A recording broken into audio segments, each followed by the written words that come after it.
शंका हो तो उसके ऊपर भी चर्चा कर लेंगे, नहीं है तो हम आप लोगों से प्रश्न पूछ लेते हैं। बता। हाँ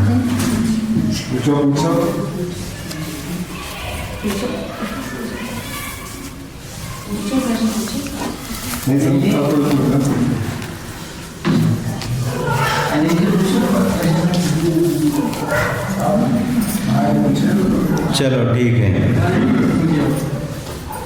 अपन उस दिन चर्चा कर रहे थे 63 शलाका पुरुष और महापुरुषों के बारे में।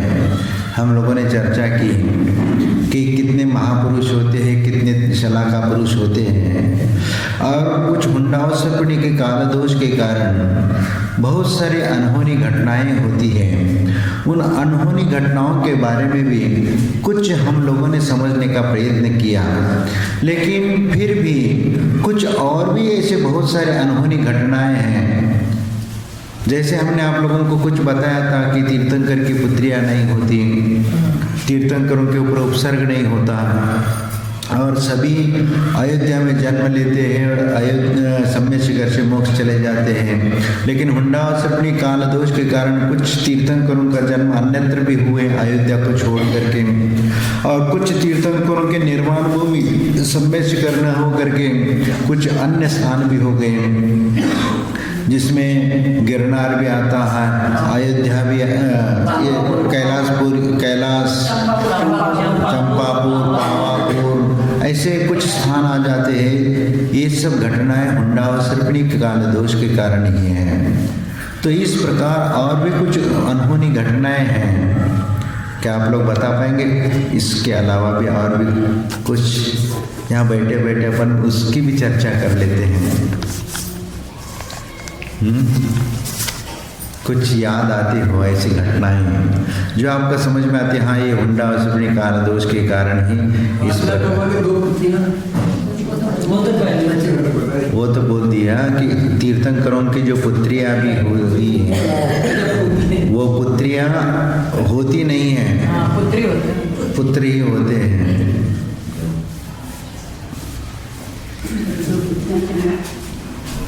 और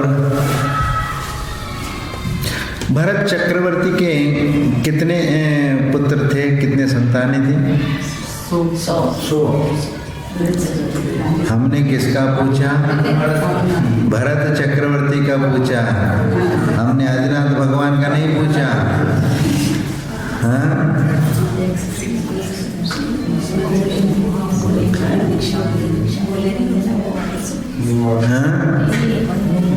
ऐसे को चक्रवर्ती का नियोग होता है, चक्रवर्ती के कितने पुत्र होते हैं। वैसे भरत चक्रवर्ती के कितने पुत्र हुए? नहीं 99 ओनली।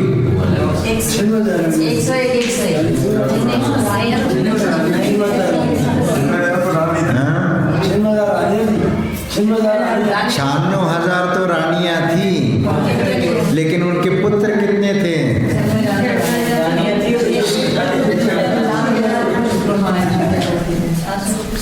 पुत्र कितने थे?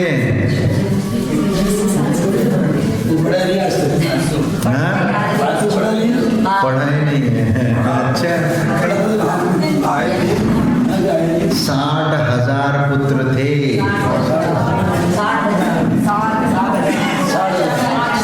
कर रहे तीनों डिस्टर्ब हो जाते हैं, साइड से करो। कितने मारे? 60 पे 60।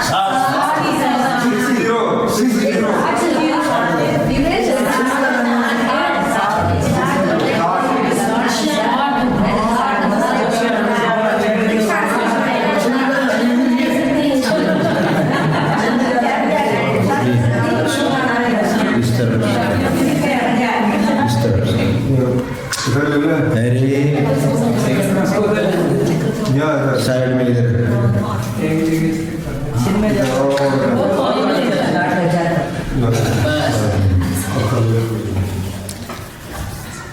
60,000 पुत्र थे और रानियां कितनी थी? फिर संख्या किसकी ज्यादा है? रानियों की। और संख्या कम क्यों है?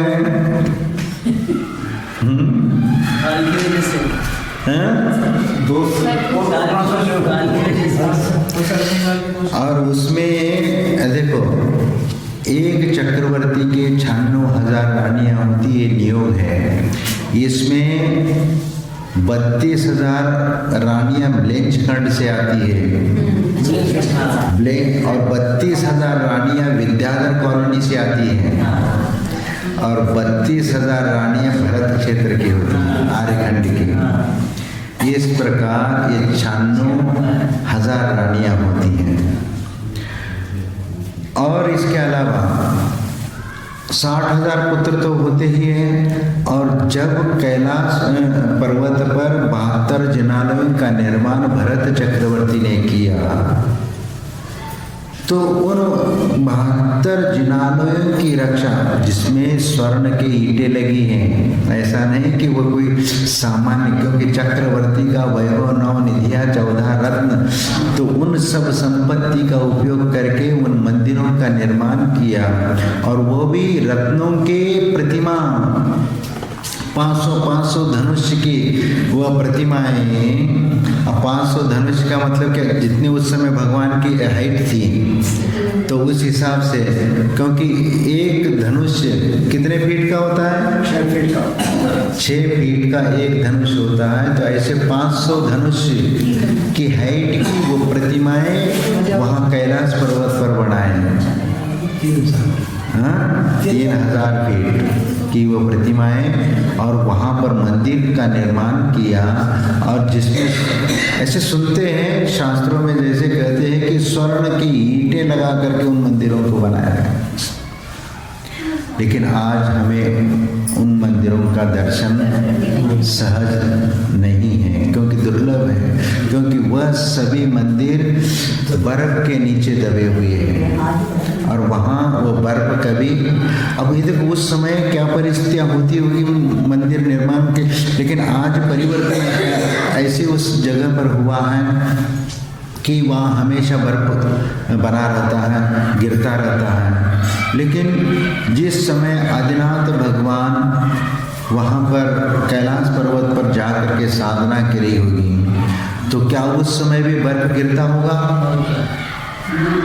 नहीं, ऐसा कोई जरूरी नहीं है। जरूरी नहीं है कि वहाँ उस समय बर्फ गिरता होगा। ये है कि वो स्थान समय समय पर परिवर्तित होता है।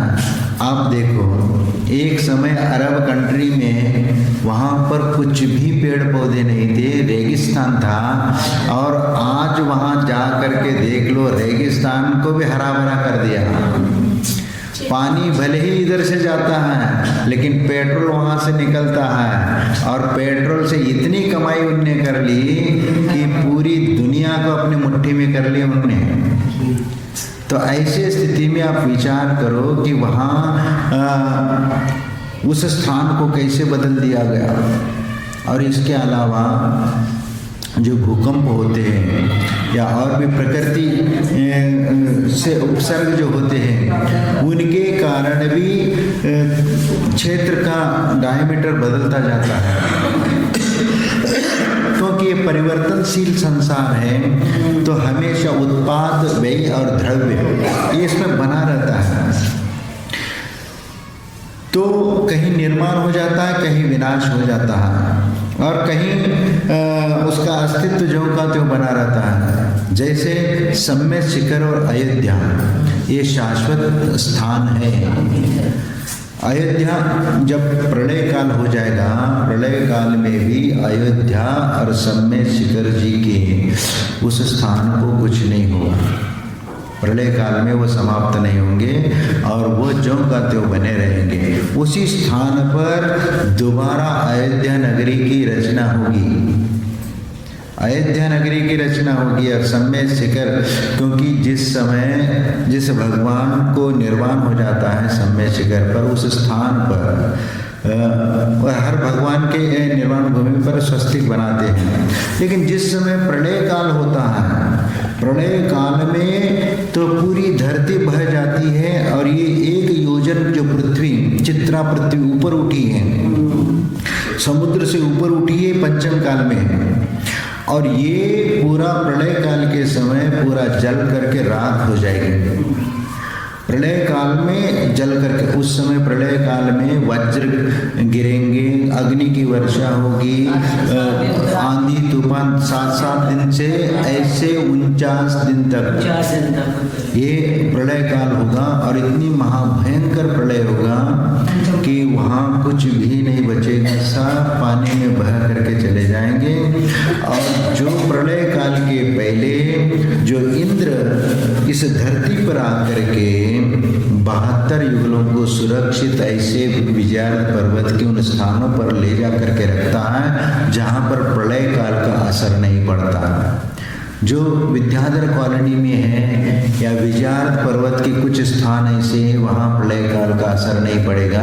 उन स्थानों पर जहाँ करके 72 युगलों को रखते हैं और प्रलय काल के बाद जब शांत हो जाता है उत्सर्पिणी काल शुरू हो जाता है। फिर उसके बाद उत्सर्पिणी काल शुरू हो जाएगा। अभी अवसर्पिणी चल रहा है और इसका प्रलय के बाद अपना उत्सर्पिणी काल शुरू हो जाएगा।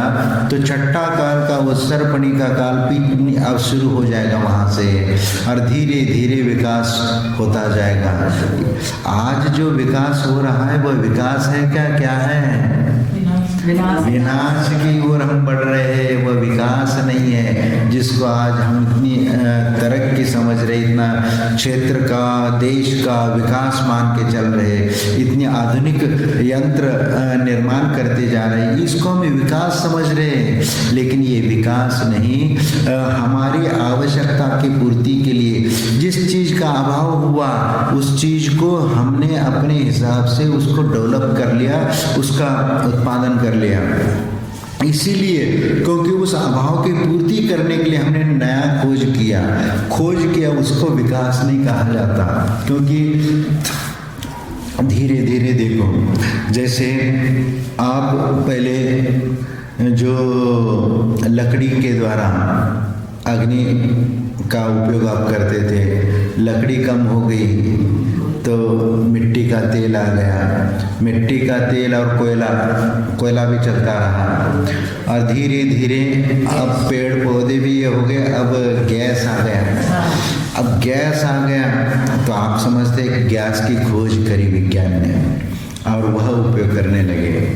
अब क्योंकि अब जब ईंधन समाप्त होने लगेगा तो आवश्यक सबके लिए अग्नि की आवश्यकता है, तो उस अग्नि की पूर्ति हम कैसे करें?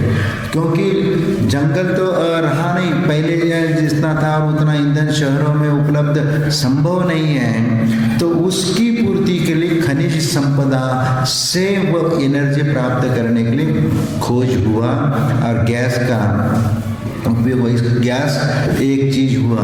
लेकिन इसके साथ और भी खनिज ऐसे साधन जुटाए गए हैं जो अग्नि के रूप में उसका कोयला का भी उपयोग होने, खनिज कोयला का भी उपयोग होने लगेगा।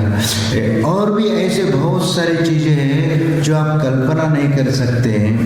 आज जितने आविष्कार हो रहे ये उन हमारी आवश्यक चीजों की कमी की पूर्ति करने के लिए ये हुआ। अब इंसान तो कुछ इच्छाएं रखता है, अपनी इच्छाओं को पूर्ण करने के लिए उसको कहीं ना कहीं शोध करके उस ओर आगे बढ़ने का प्रयत्न करता है। अब देखो, आदिनाथ भगवान का काल 84 लाख वर्ष पूर्व। अभी इसकी गिनती करके बताएंगे तो 84 लाख वर्ष पूर्व ये कितना है? अब एक पूर्व कितना होता है? 84 लाख तो छोड़ो, 84 लाख वर्ष पूर्व, उसमें से एक पूर्व कितना होता है पहला वो सुन लीजिए, फिर आपको समझ में आएगा। एक पूर्व की गणना भी हम नहीं कर पाते। जैसे आप लाख हो गया, करोड़ हो गया, अरब हो गया, खरब हो गया, फिर नील हो गया, फिर महानील हो गया, फिर शंख हो गया, महाशंख हो गया, फिर पद्म हो गया, महापद्म हो गया, फिर उसके बाद शंख है, शंख के बाद महाशंख, और अब ये देखो, जैसे 100 करोड़ हो गया तो 1 अरब हो गया, 100 अरब हो गया तो 1 खरब हो गया, 100 खरब हो गया तो 1 नील हो गया, और 100 नील हो गया तो 1 महानील हो गया। इसी प्रकार पद्म, महापद्म, शंख, महाशंख, फिर इसके उपरांत आता है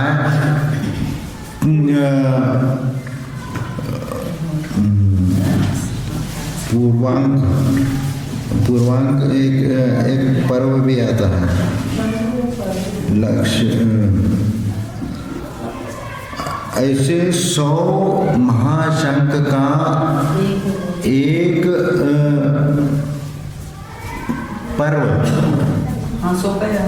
एक पर्व, ऐसे 100 पर्वों का एक पूर्व होता है, और ऐसे 84 लाख पूर्व का, नहीं 84 लाख पूर्वांक, नहीं उसमें ये आता है कि उसमें पूर्व के पहले पूर्वांक आता है, पूर्वांक आता है। वह पूर्वांक भी जैसे महाशंख हो गया, शंख के बाद बीच में एक ऐसे और एक कुछ अलग अलग मत में अलग अलग शब्द का उपयोग किया है। कोई पर्व बोलता है, कोई और कुछ शब्द का उपयोग किया है, तो वो आता है, उसका 84 लाख वर्ष का एक पूर्वांक होता है, और उसमें 84 लाख पूर्वांक को 84 लाख पूर्वांक का गुणा करने पर जो आता है राशि, वह पूर्व कहलाता है। एक पर्व। अब ऐसे 84 लाख वर्ष पूर्व का आदिनाथ भगवान की आयु थी। आपका कंप्यूटर में आएगा क्या?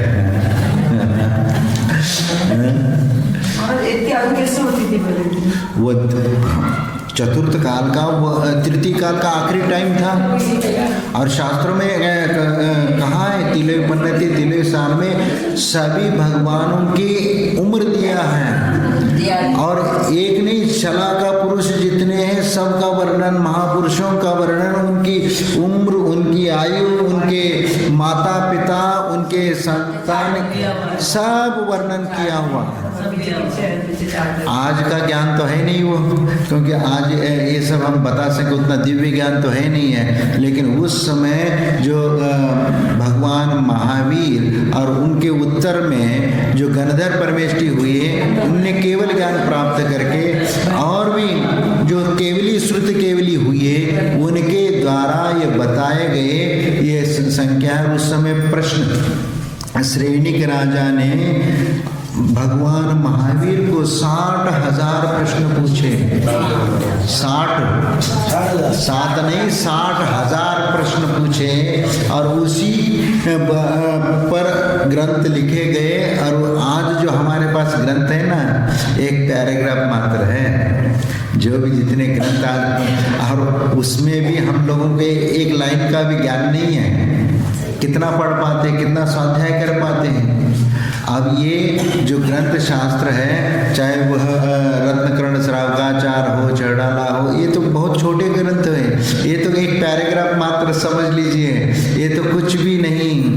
द्वादशांग श्रुत की रचना करने वाले गंधर्व परमेश की अंतर्मूर्त में द्वादशांग श्रुत का वो पाठ कर लेते हैं, और उसमें करोड़ों पद्य हैं। उसमें 12 अंग है, तो एक एक अंग के करोड़ों पद्य हैं। हाँ, एक तत्वार सूत्र पढ़ने में आधा घंटा, किसी को पौन घंटा, किसी को 1-1 घंटा लगता है पढ़ने में। वहाँ करोड़ों पद्यों को, द्वादशांग श्रुत के करोड़ों अरबों पद्य श्लोक हैं, उनका पाठ करने में उनको एक अंतर्मुहूर्त लगता है गंधर्व परमेष्टि को। तो ये तो अभी बाद के हैं, 2000 वर्ष पूर्व के हैं। हाँ, वो तो एक अंग के पुष्पदंत और भूतबली वो अंगधारी नहीं थे, धर्षण आचार्य एक अंगधारी थे, एक अंग, द्वादशांग अंग के धारी नहीं, सिर्फ एक अंग के धारी थे। और उन्होंने अपने उस एक अंग दृष्टिवाद अंग को सुरक्षित करने के लिए उन्होंने योग्य शिष्यों को बुलाया। सतारा में जो यति सम्मेलन था वहां से 2 शिष्यों को बुलाया और उसमें पुष्पदंत और भूतबली दोनों तीक्ष्ण बुद्धि के धारी थे और उनको बुलाया। और ऐसे ही नहीं बुलाया तो उनकी परीक्षा भी कर ली और परीक्षा में वो पास हो गए तो उनके लिए वो दृष्टिवाद अंग का पूरा ज्ञान कराया। फिर बाद में उन्होंने षट्खंडागम ग्रंथ की रचना की। पहले तो पुष्पदंत ने उन सूत्रों की रचना करके जीवाधिकार का पहला कुछ सूत्रों की रचना करके उन्होंने भूतबली के पास भेजा, क्योंकि पुष्पदंत की आयु कम थी और इसलिए समाधि की स्थिति देख करके उन्होंने उन ग्रंथ के सूत्रों को उन्होंने भूतबली के पास भेजा। फिर भूतबली ने बाकी के सूत्रों की रचना करके षट्खंडागम ग्रंथ की रचना हुई। वह षट्खंडागम ग्रंथ आज हमारे सिर के ऊपर से जा रहा था। अब वहाँ जो गणित है ना, जो गणित दिए हैं, सिद्धानंतिम भागम अभव सिद्धादनंत गुणमेव, ऐसे श्लोक में लिखे हैं। ये जो निमिचंद आचार्य ने जो गोमटसार जीवकांड और कर्मकांड लिखा है, उन्होंने एक राशि का वर्णन किया है। ये राशि कैसे, सिद्धानंतिम भागम, अभी तक जितने सिद्ध हुए उनका अंतिम हिस्सा उसका, और अभव सिद्धा अनंत गुण में, जितने अभव्य है राशि है उससे अनंत गुना। अभी तक कितने सिद्ध चले गए, अनंत आनंद गए, लेकिन उसकी परिगणना हम नहीं कर सकते। लेकिन एक गणित के माध्यम से एक किया है। आज उस जिस प्रकार का उन्होंने एक सूत्र बना दिया कि वह गैसी गणना हमारे आचार्य ने शास्त्रों में श्लोकबद्ध करके उसमें लिखा है। आज जितने वैज्ञानिक आज गणितज्ञ वगैरह जो भी ये करते, इन्हीं का आधार लेकर के उन्होंने ग्रंथों की रचना की है।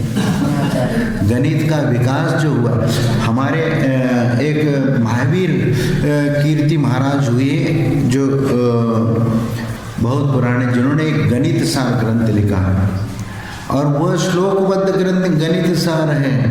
उसका पूरा वर्णन गणित के विषय में है, जैन गणित।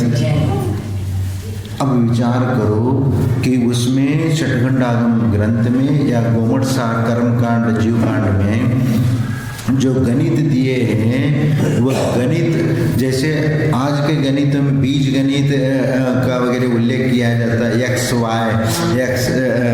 प्लस वाई ऐसे करते हैं, तो उसके लिए यहाँ अलग राशि दी है। सिद्ध भगवान और असिद्ध और अनंत, उसके अनंतावा भाग, उसका गणित करने की प्रक्रिया बताई कि इस प्रकार की राशि करने से उसका कैसा ये होता है, उसका विश्लेषण किया है। तो इस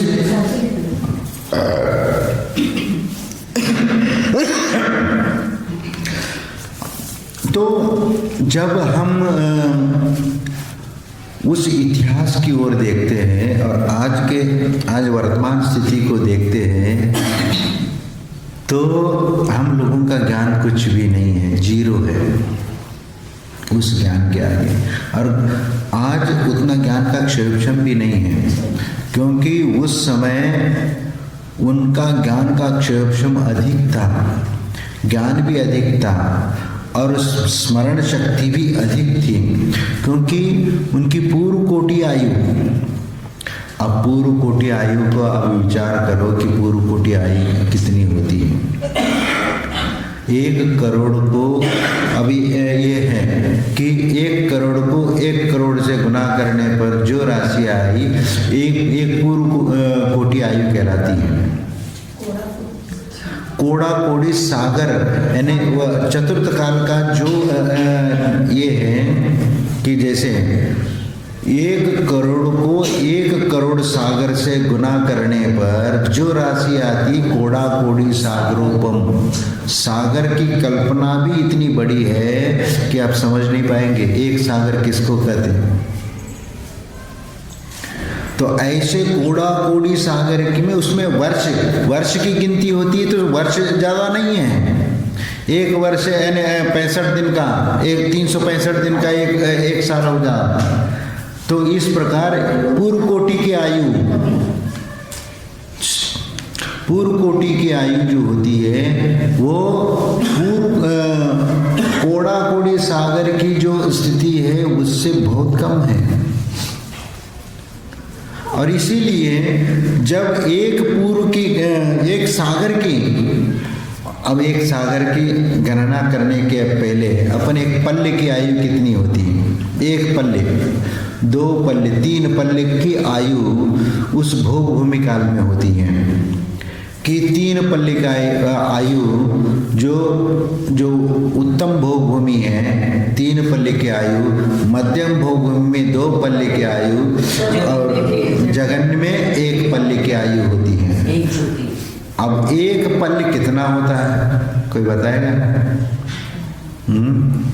उसमें भी उस पल्ले की भी व्यवहार पल, उद्धार पल और आद्या पल्ले के नाम से उसके 3 भाग होते हैं। एक व्यवहार पल कितना होता है? एक व्यवहार पल, चलो इसके माध्यम से आपको समझा देते हैं कि हाँ वो भी बहुत बड़ा है, उसकी गिनती नहीं कर पाएंगे। अब देखो सुनो, अब एक योजन कितना होता है? हाँ 4 कोष का एक योजन। 1 कोष कितना होता है?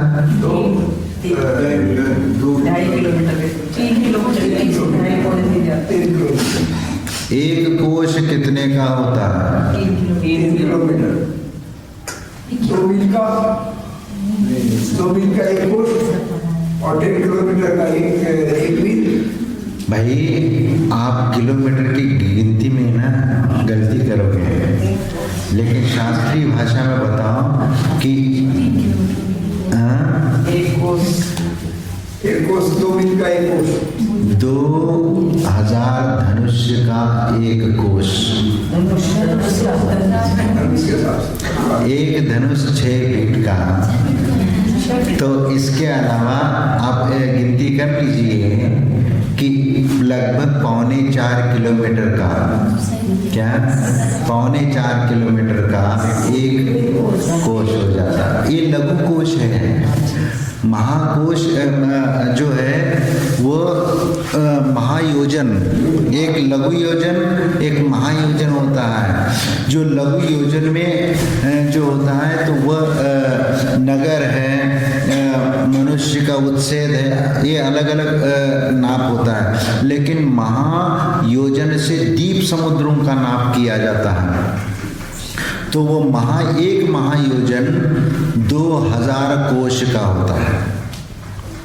2000 धनुष्य का 1 कोश और 2000 कोश का 1 महायोजन होता है। और कुछ उसकी गणना और में भी एक अलग महायोजन को लेकर के अब जैन सिद्धांत के अनुसार और अन्य लोग उसको अलग अलग उसको ये करते, क्योंकि 1000 योजन का एक महायोजन मानते हैं, तो वो अलग है। लेकिन यहाँ पर कोष को लेकर के करते हैं। तो जब 1 योजन 2 कोष का, 2 कोष का मतलब लगभग 8 किलोमीटर का 1 योजन हो जाता है। ये लघु योजन माना जाता है। तो 1 योजन होता है। तो इतना बड़ा लंबा चौड़ा गुलाई में एक गड्ढा करिए, और वह गड्ढा भी इतना ही घेरा हो, और इतना गुलाई लेकर के हो, यानी 8 किलोमीटर के लगभग इतना गोल गड्ढा करिए और उतना ही गहरा, इसमें भोग भूमि के, और वो भी उत्तम भोग भूमि के 7 दिन का जो मेंढा होता है, जन्म लिया है वो 7 दिन का, उसके जो बाल है,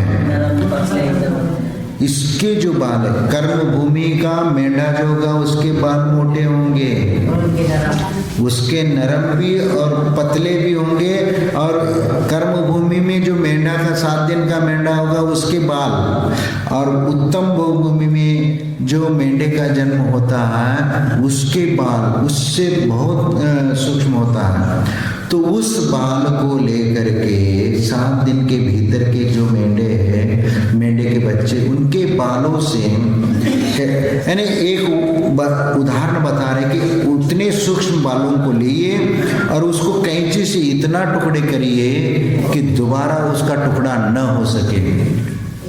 इतने टुकड़े करके उन टुकड़ों को उस गड्ढे में भर दीजिए, और उस गड्ढे को ठूस ठूस करके भरिए, और इसके उपरांत उनमें से 100 साल में एक बाल का वो टुकड़ा निकाल दीजिए।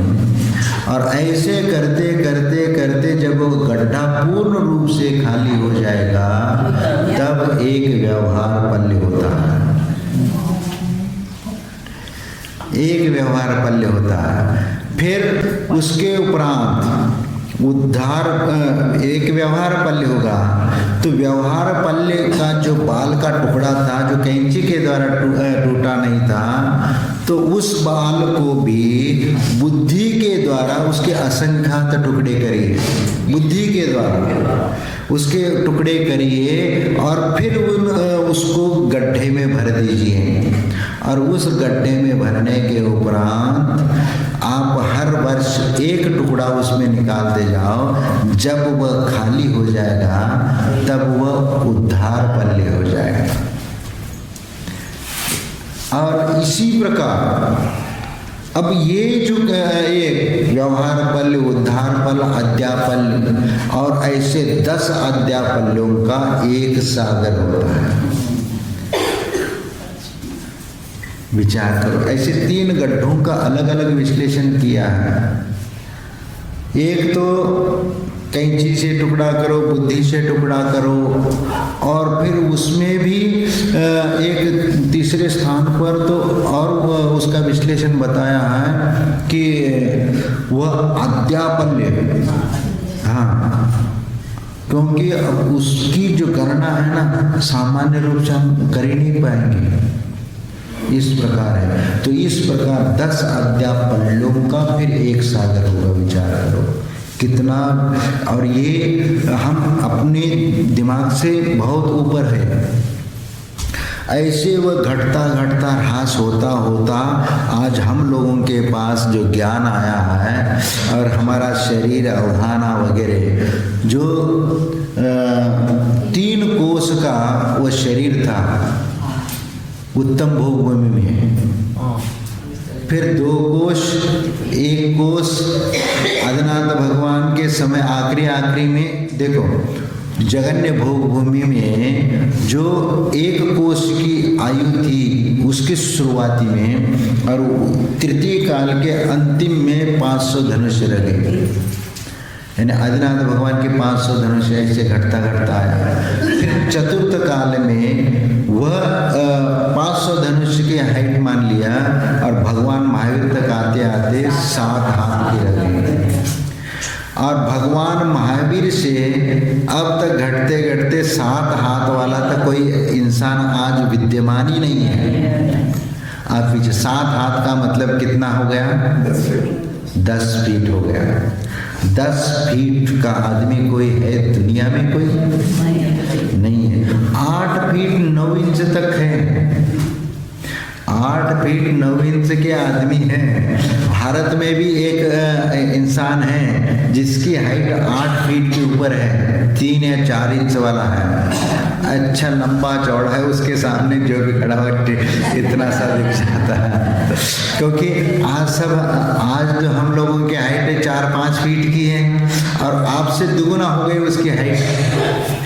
तो ऐसे कुछ अपवाद है इस दुनिया में जो, और वो भी एक उनका उसका जो ग्रोथ इतना बड़ा है उसके पीछे भी कुछ हार्मोन्स की प्रॉब्लम के कारण हुआ है।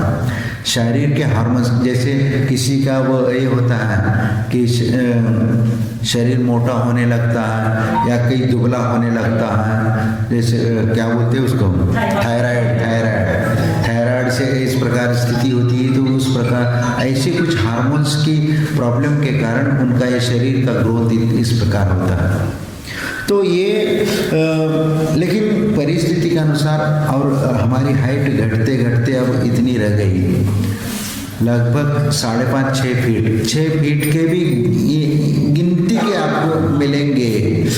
लेकिन एक नॉर्मल हाइट यदि मानी जाएगी 5-5.5 फीट के दरमियान, 5 फीट से 5.5-6 इंच के भीतर ही मानी जाएगी, इतना नॉर्मल। और इसमें भी आजकल की बच्चों की हाइट और कम होती जा रही है, 5 फीट के नज़र आ रही है। क्योंकि मैं जब बचपन से देख रहा हूँ और आज की स्थिति में देख रहा हूँ, प्रायः लोगों की हाइट अब 4 फीट 5 फीट के ही नज़र ज़्यादा आ रहा है। तो ये घटती जा रही है। और इस पंचम काल के आखिरी में कितना रहेगा और कम होता जाएगा। और छठे काल में 3 हाथ का शरीर रहेगा और छठे काल के आखिरी समय तक 1.5 हाथ रह जाएगा। 1.5 हाथ 2 फीट के लगभग मान लीजिए, या 1.5 फीट के 1.5 फीट के छठे काल के अंत में 1.5 फीट के आदमी रहेंगे। और फिर प्रलय काल होगा और प्रलय, हाँ ऐसे मकान होंगे, मकान भी। अब ये बताओ, नहीं मकान दुकान सब बंद छठे काल में।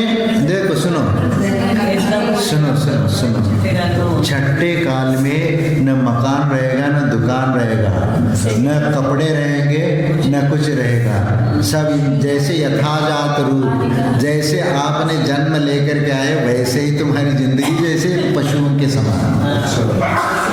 क्योंकि पंचम काल के अंत में अग्नि का क्षय हो जाएगा, अग्नि समाप्त हो जाएगी, खाना पीना वगैरह रोटी बना करके पका करके खाने की समाप्त हो जाएगा, क्योंकि अग्नि का क्षय हो जाएगा। और उसका लक्षण अभी से नजर आ रहा है, अग्नि का ईंधन समाप्त होता जा रहा है तो दूसरे साधन ढूंढते जा रहे हैं। जब ये ईंधन भी समाप्त हो जाएगा तो आखिरी में हमें क्या बचने वाला, कुछ भी नहीं। फिर वो पंचम काल के आखिरी में वह अग्नि का क्षय हो जाएगा। और अग्नि का क्षय जो होगा उसके बाद लोग अपनी आजीविका का निर्वाह, जैसे पेड़ पौधे हैं कच्चे मिट्टी और पेड़ पौधे के पत्ते खा करके, अरे आदिवासी फिर भी अच्छे हैं, आज के आदिवासी बहुत खुशहाली जिंदगी जी रहे हैं। लेकिन उस समय जो रहेंगे छठे काल में दुखमा काल है, दुख ही दुख है वहाँ पर, और संक्लेश परिणाम से ग्रसित, क्योंकि मन में शांति किसी प्रकार की नहीं रहेगी, इतनी दुर्धर जीवन रहेगा। आज पंचम काल में देख लो ना, आज बच्चों में और हम जिस समय थे उस समय आप लोगों के इसमें विचारधारा में कितना अंतर है और कितनी सहनशीलता में बच्चों में कमी आ गई है। बच्चे को आज कुछ बोलो तुरंत उसको सहन नहीं होगा, तुरंत तो नाक फैला करके ऐसा व्यवहार करेगा, तुरंत गुस्सा आ जाएगा, कोई गुस्से में कुछ अभद्र व्यवहार कर देगा या कुछ अनहोनी घटना करेगा। लेकिन पहले के बच्चों में हम लोगों में इतनी सहनशीलता रही है कि माँ बाप डांट भी दे थप्पड़ भी लगा दे तो सब सहन करके शांति से एक कोने में बैठ जाते। आज के बच्चों को आप थप्पड़ लगा करके देख लीजिए, नहीं हाँ नहीं, ऐसा करोगे तो माँ बाप को टेंशन कि कहीं जा करके अपने आत्महत्या न कर दे। क्योंकि ऐसी घटना पेपरों में हमने पढ़ी कि एक बेटी 10वीं के लगभग पढ़ती थी, तो उसकी माँ उसको पढ़ाने के लिए कहती थी, बार बार ये करती थी। तो एक बार उन्होंने कुछ परीक्षा में उसके एक सब्जेक्ट में फेल हो गई तो माँ ने उसको डांटा, तुम पढ़ाई नहीं करती, ये नहीं करती। अब जहाँ तक हो सकता है उन्होंने एक थप्पड़ भी लगा दी होगी कि तुम पढ़ाई नहीं करते, तो उनने ये कर ली। तो इतने, अब दूसरी दिन स्कूल गई तो लौट करके नहीं आई और फिर देर हो गई, स्कूल छूट गया, ये हो गया। तो माँ बाप को चिंता हुई क्योंकि पिताजी कहीं सर्विस में थे। तो उन्होंने फिर खोजबीन शुरू करी, मालूम नहीं पड़ा, स्कूल छूट गया, वो आई नहीं। तो फिर बाद में पिताजी आए, उन्होंने फिर ढूंढते स्कूल तक पहुंच गए। स्कूल में पूछा है कि जहाँ इसमें ये रहते हैं, जो उस स्कूल के भीतर गए तो वहाँ पर पंखे से लटकी हुई मिली और अपना वो लेटर साथ में लिख करके गई कि माँ के लिए हेट, माँ कह करके उन्होंने उसमें लेटर लिखा, पापा के लिए तो उन्होंने अच्छा लिखा था बस ये करके, क्योंकि बेटियों के प्रति पिता का प्रेम अधिक रहता है, माँ का थोड़ा सा ये रहता है, ये स्वाभाविक है, ये प्रकृति प्रदत्त है।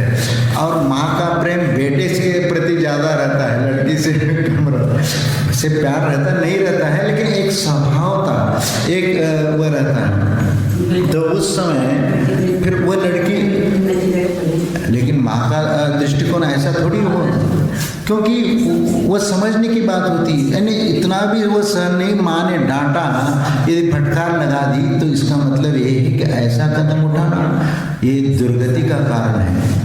कभी भी अपने जीवन काल में आत्महत्या का विचार कभी करना ही नहीं चाहिए और अपने बच्चों को ये शिक्षा भी देनी चाहिए।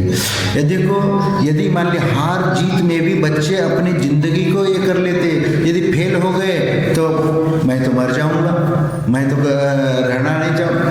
अरे इस जिंदगी को इतने उधार में रखे हो क्या? ये इतना सरलता से ये मनुष्य जीवन प्राप्त नहीं हुआ, बहुत पुण्य के उदय में ये मनुष्य पर्याय प्राप्त हुआ है। तो इस मनुष्य जीवन को ऐसे दुर्गति में जाने के लिए नहीं है, कुछ जीवन में कुछ करने के लिए है।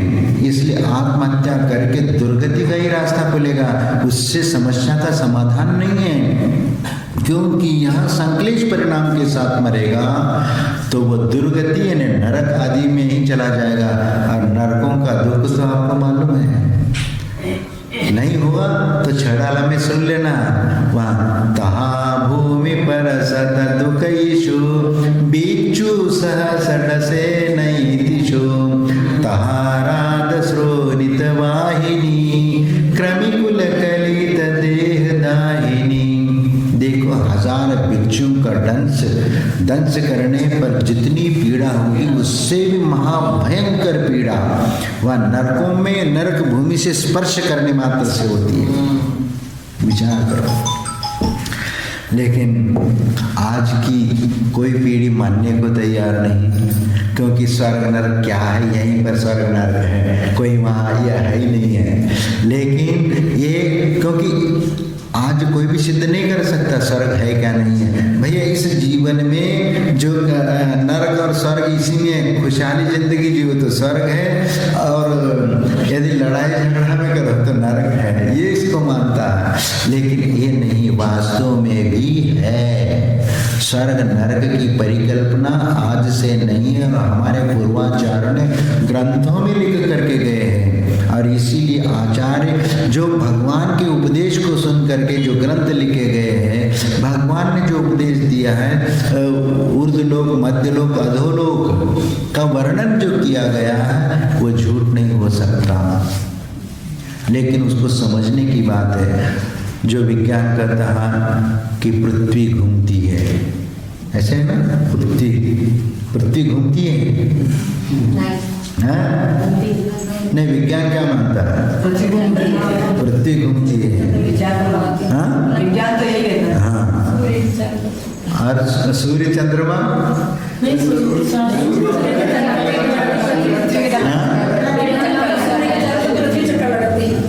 यानी पृथ्वी स्थिर है, मानते पृथ्वी स्थिर और वो, हाँ वो सब स्थिर है। सूर्य चंद्रमा स्थिर है और पृथ्वी घूमती है, क्योंकि वह उदाहरण देते हैं कि जैसे बस में बैठे हैं, बस में बैठे बस जब चलता रहता है तब पूरे पेड़ पौधे दौड़ते हुए नजर आ जाते हैं। बाहर देखते हैं तो पेड़ पौधे दौड़ते हुए नजर आते हैं।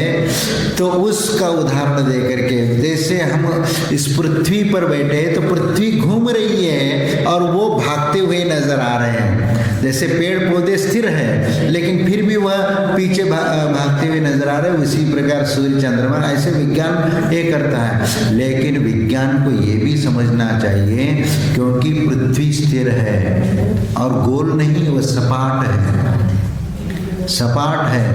और ये मध्यलोक है, मध्यलोक सपाट है और इसके बीचों बीच में सुमेरु पर्वत है, 1,40,000 योजन ऊंचा, और आज तक विज्ञान इसको खोज नहीं पाया और वहां तक जा भी नहीं सकते, क्योंकि वह विदेह क्षेत्र के बीचों बीच में है और हम हैं इस आर्यखंड भरतखंड में हैं, और भरतखंड के बीचों बीच में अयोध्या नगरी है।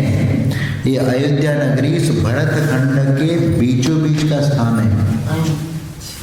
और विजयार्ध पर्वत तो है, हमें लगता है कि हिमालय जो है ना, ये विजयार्ध पर्वत चांदी का पर्वत माना है, उसको चांदी जैसा कलर माना गया है। तो हिमालय जो है बर्फ गिरता है तो बर्फ की चद्दर से ढका हुआ है, इसलिए कल्पना कर सकते। और लवण समुद्र है, शास्त्रों में आता है लवण समुद्र, और जितने भी हिंद महासागर, पैसिफिक महासागर, सब खारे समुद्र हैं। तो ये समुद्र जो है ना, यही समुद्र है जो लवण समुद्र बोलते हैं। और ये जो लवण समुद्र का कुछ कोना यहाँ तक क्षेत्र तक, भूमि तक जो जुड़ा है, उसका और हिस्सा है, क्योंकि जम्बू द्वीप 1,00,000 योजन विस्तार वाला है और उसके बाहर लवण समुद्र 2,00,000 योजन विस्तार वाला, दुगुना होता है। तो ये सब जो स्थितियां हैं, ये भौगोलिक स्थिति ऐसी बनती है कि इन भौगोलिक परिस्थितियों में भी चढ़ाव उतार होता है, परिवर्तन, क्योंकि ये वर्तना परिणाम, क्योंकि काल द्रव्य और ये सब परिवर्तनशील है। इसीलिए जैसे हमारी उम्र बढ़ती जाती है तो बचपन में हमारा चेहरा कैसा था, शरीर कैसा था, जैसे जैसे उम्र बढ़ता है उसके अनुसार शरीर में परिवर्तन होता जाता है। और बचपन का चेहरा और 30 साल का चेहरा और एक 60-70 साल का चेहरा, ये देख लीजिए, कोई भी पहचान नहीं पाएगा कि यही व्यक्ति ये है। अपने बचपन का पुराना फोटो खोल करके देख लीजिए और अपना चेहरा देख करके बता दीजिए कि ये हम ही हैं, नहीं समझ पाएंगे। ये जो परिवर्तन होता है, इसी प्रकार संसार भी परिवर्तनशील है और पृथ्वी पर भी, ये पृथ्वी भी, इसमें भी परिवर्तन होता जाता है। इसीलिए जो चित्रा पृथ्वी 1 योजन ऊपर उठी हुई है, प्रलय काल के समय जल करके खाक हो जाएगी और वह नीचे चली जाएगी। और फिर इसके उपरांत पुनः प्रलय काल के पश्चात उत्सर्पिणी काल शुरू होगी और पुनः छठा काल, पंचम काल, फिर चतुर्थ काल आएगा। और उस चतुर्थ काल में अंतिम 1000 वर्ष में, पंचम काल के आखिरी 1000 वर्ष में 14 कुलकर होंगे और उसके अंतिम जो कुलकर होगा उनका पुत्र पद्मनाथ तीर्थंकर, जो श्रेणी का जीव, वह पहला तीर्थंकर बनेगा। तो इस प्रकार अब संसार विचित्र है। टाइम हो गया। चल